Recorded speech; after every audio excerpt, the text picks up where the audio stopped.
So మామూలు BSc maths, BSc start వాళ్ళు కూడా థర్డ్ ఇయర్లో మేము ఎగ్జిట్ అవ్వమని చెప్పట్లేదు ఎవరు కూడా. ఎందుకంటే వాళ్ళకి బెటర్ ప్లేస్మెంట్స్ ఎంఎస్సీ వాళ్ళకి వచ్చే అవకాశం ఉంటుందండి. ఇదే లాజిక్ ఐఐటీస్లో వర్కౌట్ అవ్వదు. ఐఐటీస్లో ఫోర్త్ ఇయర్ బీటెక్లో ఎగ్జిట్ అవ్వాలి, ఫిఫ్త్ ఇయర్ ఉండడం వల్ల పెద్దగా ఎడిషనల్గా అడ్వాంటేజ్ ఉండదు, నష్టం కూడా ఉండదు ప్లేస్మెంట్స్లో. అక్కడ కాన్సెప్ట్ని ఇక్కడ అప్లై చేయొద్దు, ఇక్కడ దాన్ని మీరు అక్కడ అప్లై చేయొద్దు. అనదర్ పాయింట్ చూసినట్లయితే జనరల్గా ఐఎస్ఐ కొంచెం కరికులమ్స్ టఫ్ ఉంటాయి కాబట్టి పర్సంటేజ్లో ఇస్తారండి వాళ్ళు, జీపీఏ కాదు. జనరల్గా డిస్టింక్షన్ ఫస్ట్ క్లాస్ 75% ఉన్నట్లయితే ఇస్తారు. 75% అనేది మంచి స్కోర్ అండి అక్కడ. యాక్చువల్ 75 కన్నా దాటితే చాలా టఫ్ ఉంటుందండి. చాలామంది 60-65 కూడా వస్తాయి. అందు గురించి ప్లేస్మెంట్లో 50% పెడతారు మినిమం ఎలిజిబిలిటీ క్రైటీరియా కూడా. సో అందు గురించి ఐఎస్ఐకి సంబంధించినటువంటి కన్సల్టెన్సీ ఫర్మ్స్ అవి వస్తూ ఉంటే తీసుకెళ్తాయి. కోర్స్ కరికులం చాలా బాగుంటుందండి. ఈ మధ్యన రీసెంట్గా ఇద్దరు స్టూడెంట్స్ నీకు ఎంఐటీకి వెళ్ళడం కూడా నేను చూశానండి. ఆల్మోస్ట్ ఈ బిఎస్డిఎస్ కాదనుకోండి, బీ స్టాట్ నుంచి, బీ మ్యాథ్స్ నుంచి, బీ స్టాట్ నుంచి వెళ్ళడం జరిగిందండి. సో బిస్వాస్ అని ఎవరైతే ఉంటారో, సో అరిత్ర ARITRA ఏదైతే బిస్వాస్ BIS WS అనేది ఎవరైతే ఉంటారో మీరు గూగుల్ చేసినట్లయితే ఆ స్టూడెంట్ ఎవరైతే ఎంఐటీకి వెళ్ళడం జరిగిందో ఆల్మోస్ట్ వాళ్ళ సజెషన్ కూడా నా దగ్గర రావడం జరిగింది, నేను చెప్పడం జరిగింది. Now they are studying in MIT. ఇంకొక అమ్మాయి కూడా ఉందండి, పేరు నాకు సరిగా గుర్తు రావడం లేదు. డైరెక్ట్గా ISI నుంచి వెళ్ళడం జరిగింది. చాలా మంచి యూనివర్సిటీ అడ్మిషన్సే వాళ్ళకి వస్తున్నాయి.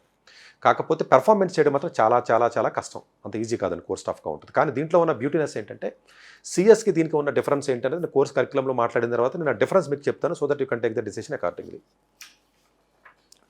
సో ఫస్ట్ ఇయర్లో మీరు కరికులం వాళ్ళు ఇచ్చినటువంటి కరికులం చూసుకున్నట్లయితే స్టాటిస్టిక్స్ 1, డేటా ఎక్స్ప్లోరేషన్ కానివ్వండి, probability 1, mathematics 1, introduction to computing.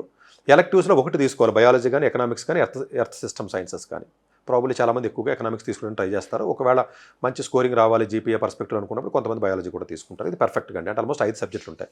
Semester 2లో వచ్చినప్పుడు స్టాటిస్టిక్స్ 2 అండి, ఇంట్రడక్షన్ టు ద ఇన్ఫరెన్స్, అలాగే మ్యాథమెటిక్స్ 2 కానివ్వండి, data analysis using R and Python, optimisation అంటే న్యూమరికల్ మెథడ్స్. పర్ఫెక్ట్ కోర్స్ అంటే ఇది.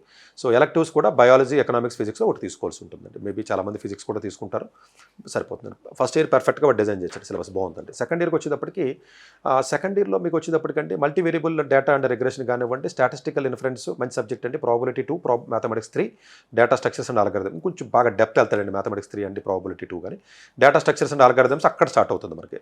So almost CS related almost చాలా వరకు కూడా కవర్ అయింది అక్కడ. కొంచెం కవర్ చేసుకుంటూ వస్తున్నాడండి. అలాగే advanced statistical methods 1, linear statistical models కానీ, స్టాకోస్టిక్ ప్రాసెస్ మంచి స్టాకోస్టిక్ ప్రాసెస్ కానివ్వండి, మ్యాథమెటిక్స్ 4 కూడా పెట్టేట్టు డేటాబేస్ మేనేజ్మెంట్ సిస్టమ్. ఇక్కడ హెవీ అయిపోద్దండి మ్యాథమెటిక్స్ 4. ఈ మ్యాథమెటిక్స్ 3, 4 దగ్గర చాలామంది ఇబ్బంది పడుతున్నారు.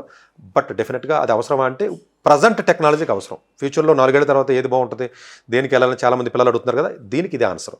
డెఫినెట్గా ఎలాంటి మ్యాథ్స్ చదవలసిందేనండి మీరు, డెప్త్, లీనియర్ ఆల్జీబ్రా కానీ, ఇది కానీ, ఇంకోటి కానీ. అలాగే థర్డ్ ఇయర్లో చూసుకున్నట్లయితే రిగ్రెషన్ టెక్నిక్స్ కానివ్వండి, సో బేసిన్ ఇన్ఫరెన్స్ కానివ్వండి, స్టాటిస్టికల్ లెర్నింగ్ 1 కానివ్వండి, అడ్వాన్స్డ్ స్టాటిస్టికల్ మెథడ్స్ 2 కానివ్వండి, signal, image and text processing.